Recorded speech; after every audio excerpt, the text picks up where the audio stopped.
Bueno, el Chafquintúe es un espacio que pertenece al Parlamento de Coscós.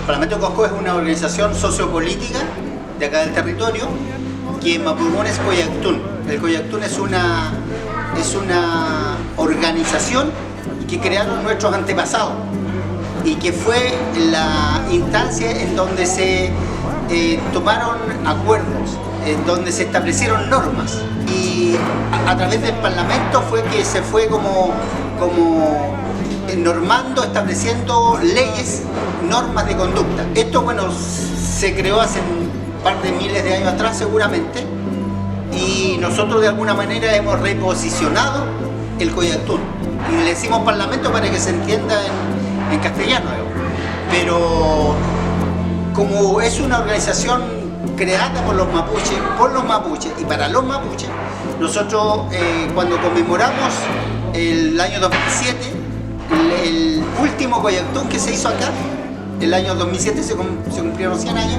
nosotros conmemoramos esa fecha y a partir de ahí decidimos poder reposicionar, reinstalar el Coyactún. Y este espacio es un espacio que ha logrado el Coyactún a través del trabajo que hemos venido haciendo. El propósito son varias cosas, así.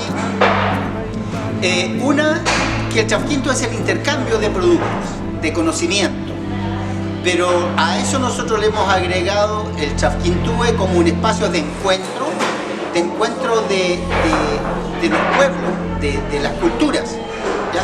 Este es un espacio que está abierto no tan solo al mundo mapuche, sino al mundo chileno y al mundo no chileno también. Hoy día tenemos que crear espacios que nos permitan conversar, definir y proyectar ideas, que permitan efectivamente defender la vida, que la gente que vive acá en el Gualmapu sea feliz, sea un pueblo, digamos, alegre. Ese es el propósito, así en grandes líneas, lo que es este espacio. Existe este espacio, existe un espacio en Villarrica, pero lo vamos promoviendo en distintas comunas del Gualmapu, del país mapuche. Bueno, acá en Panguipulli está la posibilidad de venir a conocer, de venir a aprender, de venir a intercambiar. Y un llamado a eso, una invitación a que nos visiten. Acá estamos. Venga. Yeah, yeah, yeah.